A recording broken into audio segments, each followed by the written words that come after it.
Guys, we are so close to getting to the land of Hydro and Justice. Fontaine. Wee wee. So patch 3.6 gave us super interesting lore connecting Fontaine to both Sumeru and Khaenri'ah. This is mostly surrounding the Cataclysm and the former Hydro Archon's dead god juice in the Vorukasha Oasis. But there's a less obvious storyline revealing a new faction to us. This is mostly told by the recent artifact set and some investigation notes, but it reveals a lot about the nature of energy and the world rules, and Fontaine's pursuit of perpetual energy, and some other interesting endeavors. During Khvarena of Good and Evil, Narzissenkreuz attributes his in-depth knowledge of Dari ruins to notes left behind by a great researcher who previously investigated the area. Here's the kicker. This great researcher is a kid from Fontaine. These notes you receive are Rene's investigation notes, and they document an expedition to unearth Khaenri'ah's secrets and potentially a higher power. This expedition consists of the titular author, Rene, as well as Jakob and Mr. Carl. They seem to be from Fontaine, as Rene wonders if they'll have the strength to make it back to Fontaine, and also references a flooding event. Additionally, he also mentions an Elaine. This could be Elaine Guillotine, the founder of the modern Fontaine Research Institute for Kinetic Energy Engineering, or Freaky for short. We can infer that Rene and Jakob are quite young. Rene says that while all his teeth have come in, Jakob still only has 3 teeth and cries himself to sleep. Also, Rene explicitly says Jakob is still a child, but also ominously adds that his strength is greater than most adults. Mr. Carl seems to be a chaperone for the 2 children, as Rene wants to hide information from him. For example, Rene made a fake journal for Mr. Carl to read, and says that he and Jakob need to keep up the ruse of eating, even though they don't need sustenance. Wait, the kids don't need to eat? Well, at the very beginning of his investigation notes, we read that Rene analyzed the structure of a sacred lotus and found remarkable similarities between the flower and Rene and Jakob, but none to Mr. Carl. Given that they were in the Vorukasha Oasis, this is probably the Gaokerena, or the lotus where the consciousness of the deceased god of Pari remains. So it sounds like they aren't quite human. But as for the actual meat of the investigation, as a brief reminder, Khvarena is a form of energy that's manifested as spirits or motes, with Pari being sentient forms, and originates from the goddess of flowers.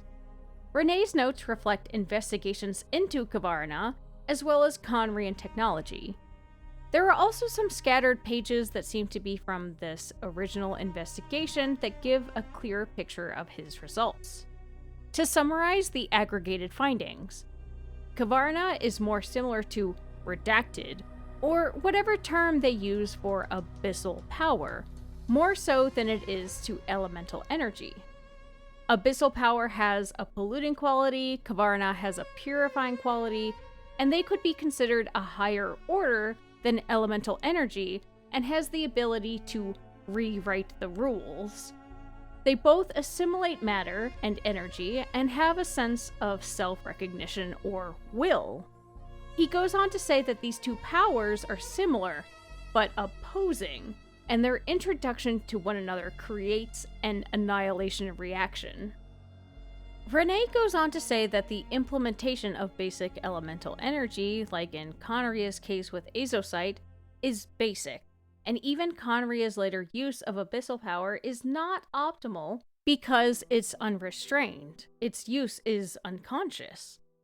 Interestingly, he goes on to say that perhaps there's another way to move forward with evolution beyond what Khaenri'ah achieved. Along the same lines, he questions if the smelting process for Azosite, which condenses elemental energy, could be used to condense Khvarena power. So, perhaps to create a perpetual energy source, or to even elevate the mortal and worldly to supreme purity. But perhaps the most important aspect of the notes is Rene trying to decipher Khaenri'ah's world formulae.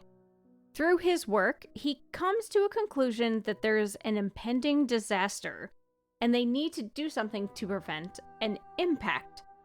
It's unclear if this was an already averted disaster, or if this is still in the future.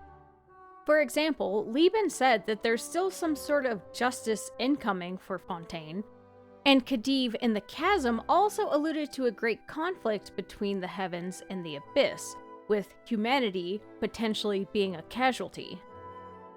Okay, so one more thing. Khvarena can reverse the influence of abyssal power, and Rene notes that it has the same quality as a mysterious crystal they encountered. There's no other mention of this crystal, but it's speculation time! This reminds me of a few other crystals we have in our possession: the Frost Glaze Crystal and the Lumenstone Adjuvant. The Frost Glaze Crystal was transformed by the collision between the Great Might of Heavens and the Miasma deep below, and the Lumenstone Adjuvant is made from Lumen Spar, which can repel the oozing concretions, which are semi-neutralized manifestations of forbidden knowledge. Xicheng claimed that the Lumen Spar are fragments of that thing deep below, the Celestial Nail. We know from the Staff of Scarlet Sands, and also Nahida explicitly telling us, that the Celestial Nails can repel, purify, and transform abyssal power. So, I don't think it's too far-fetched to speculate that the crystal Rene encountered is a Celestial Nail. And to me, this actually makes a lot of sense. I've previously made a video where I theorized that Celestial Nails are basically imbued with concentrated steely power, like a spirit stone, or literally a stone with a spirit. Because remember, Khvarena originates from the goddess of flowers, who is a Seelie. Anyway, so Rene and Jakob are children, Rene probably being a teenager, with exceptional capacity for research and analysis. Also potentially very strong, or at least Jakob is. And with potential ties to a dead god. And they also seem to be tied to a mysterious organization called the Narzissenkreuz Institute.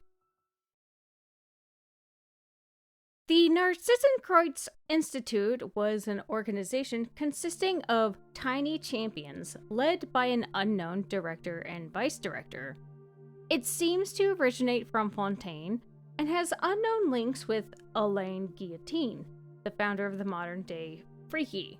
Interestingly, Narzissenkreuz translates from German to Cross of the Daffodils, or Daffodils Cross. These tiny champions are children who engage in make-believe play. The Nymph's Dream artifact set recounts these imaginative scenarios where the children would be heroes or wicked mages or knights and evil dragons.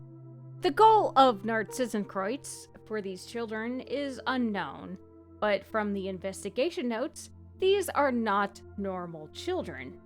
Rene and Jakob shared the same structure as the Gaokerena, the sacred lotus which houses the former Hydro Archon's consciousness. And this perhaps makes them super babies?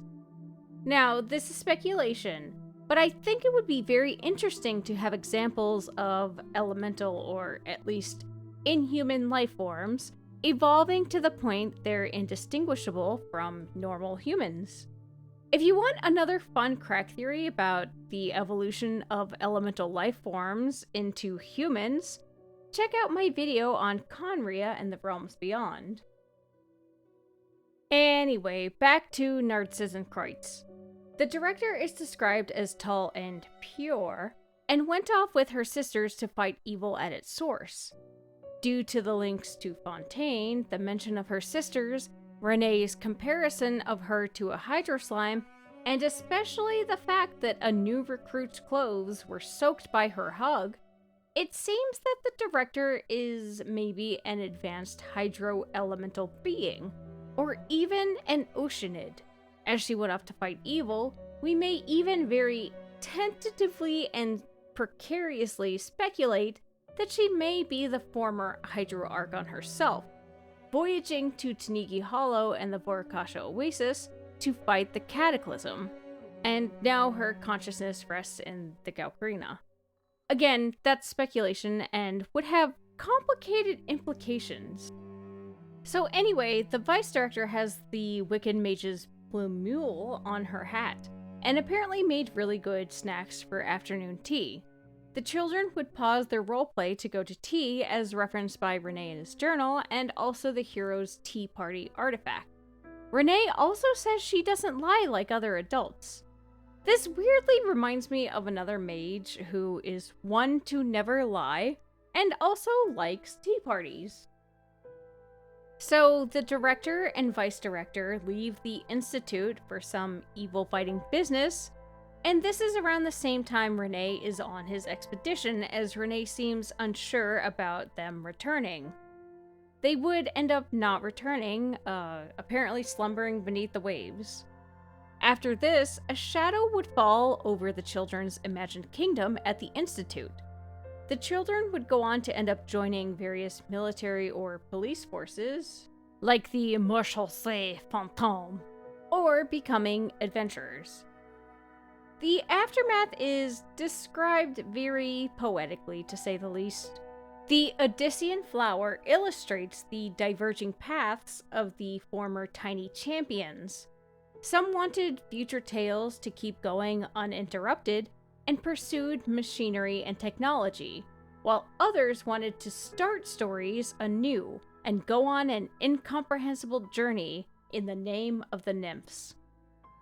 Now, this last part is confusing, but someone on Reddit pointed out that in the original Chinese, nymphs in both the artifact name and in this section used Narcissus, as in daffodil, instead of nymph. So, speculation, but perhaps this is a reference to a split between those building Fontaine into a technologically advanced nation with the new Hydro Archon, and those who continue to follow the path of the Narzissenkreuz and the old Hydro Archon. I mean, the Lockfolk are faithful to the old Hydro Archon and don't acknowledge Focalors, so this may be a similar situation. Still, there's even more to unpack with the metaphors of heroes and dragons. As I said, the tiny champions would play the roles of heroes or wicked mages, or knights or fell dragons. This sets up a theme of duality, like of good and evil, you can say. But at the same time, it flips this concept of polarity on its head. The heroes who lived too long would eventually turn into fell dragons themselves. This goes even further with the idea that in your story, you may be a hero, but in another's, you are the wicked fell dragon. But at the end of the day, the heroes and not the fell dragons will be the ones to triumph, simply because it's the easier story to grasp. Rene's notes also emphasize these concepts by saying that power cannot be categorized as good or evil. The Fell Dragon's monocle further enforces these concepts, delving into the fate of the heroes and fell dragons. The hero, triumphant over a dragon, loses understanding of some sort of knowledge incomprehensible to humans, and pursues machinery and technology over the elements. This reflects the dichotomy of the Odyssean flower's fates, keeping the story uninterrupted versus reviving a new story, or turning to machines versus following the path of the nymphs. Making this even more interesting is the perspective of the Fell Dragon. The Fell Dragon says, in its loss and defeat, that it does not harbor ill will. You just don't get why I'm doing what I do. The dragon goes on to say that the star beast shall drink the amniotic fluid of the world dry. 100 years from then, all life on its surface shall be wiped away, and I will return to save all souls. Here, the fell dragon sees itself as the actual hero. Its lines could be interpreted many ways.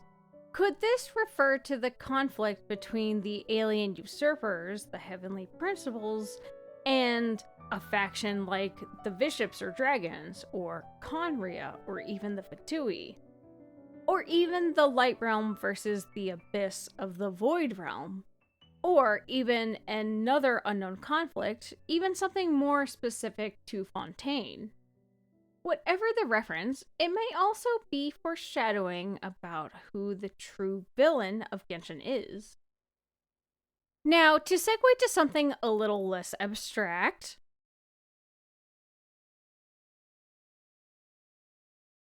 so, there are a few characters mentioned here that may appear in some capacity, or at least more lore and history surrounding them. Most obviously, Rene, Jakob, and Mr. Carl, and I'm sure we'll learn more about Elaine. There's also the director and vice director. The director is presumed to be dead, especially if she ends up being the former Hydro Archon, so we probably won't see her unless it's like a flashback. The vice director is also presumed to be dead, but none of this is really confirmed at all. There are a few other individuals more vaguely mentioned.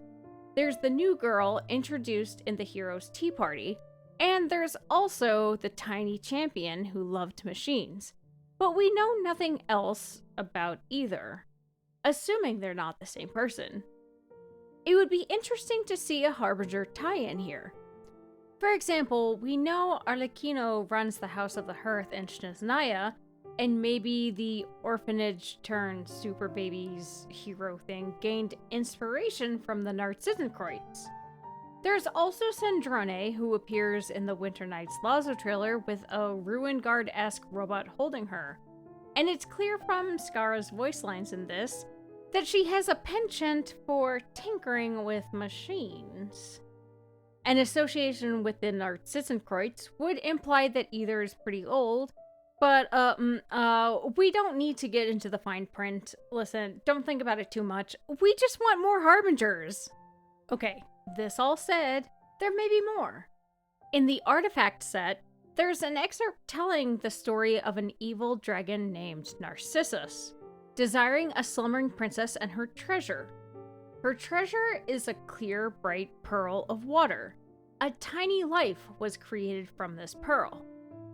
I'm unsure what this story might mean, if it has any meaning, but the way it's told is interesting. To me, it sounds like there are two speakers and this is shared storytelling, where you take turns alternating to create a story on the fly, very spontaneously. If we were to read it that way, it means the second narrator says, well, if I had known it'd go this way, I should have used your name here. Or perhaps the emphasis could be different, such that they said, I should have used your name here. To me, this could imply that Narcissus is not just the dragon in the story, but the name of one of the narrators. If it's the first or second narrator depends on where the emphasis is in that line. And just as a side note, Narcissus here does not use the same characters as Narcissan or Nymph in Chinese. I think we'll definitely see more of this Narcissus given that they share a name with the Narzissenkreuz Institute. Was the institute named for Narcissus? Or even the other way around for some reason? One last thing. Why Narcissus and daffodils? This could be a reference to the myth of Narcissus, given the multitudinous references to Greek mythology, even in the set alone. But Narcissus is also the genus name for the flower more commonly known as daffodils.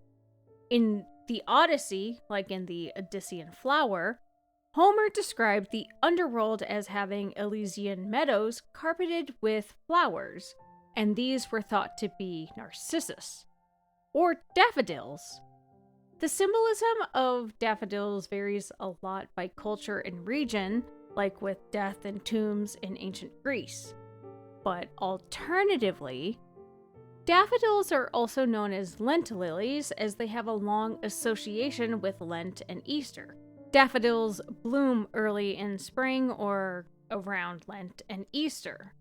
So for many, it holds meanings of new beginnings or rebirth, or even more strictly, the Christian concepts of the resurrection and eternal life. And as for a cross, well, I mean Easter. So I wonder if there's a connection between Rene's goal of surpassing mortality, the super babies, the tiny life from the story, and themes of rebirth and immortality, or even death. There are so many outstanding questions still. Does Narzissenkreuz still exist? Are the children or the vice director still around? What did they do? What were their goals? At the very least, I think one big thing we might see with Fontaine is the destruction or impact that Rene wanted to prevent. That's all for now. Thank you for watching. Please like, comment, and subscribe, and send a team of French super babies to hit that notification bell. I sometimes co-host a Genshin stream with my friend Owlet over at twitch.tv/OwletDesu, where we talk about lore and quests and character analysis, and fun otter facts. We've been busy recently, so it's been sporadic, but subscribe and drop by if you see us on. Thanks again, love y'all, stay safe, check your smoke and carbon monoxide detectors regularly, and see y'all next time. Bye!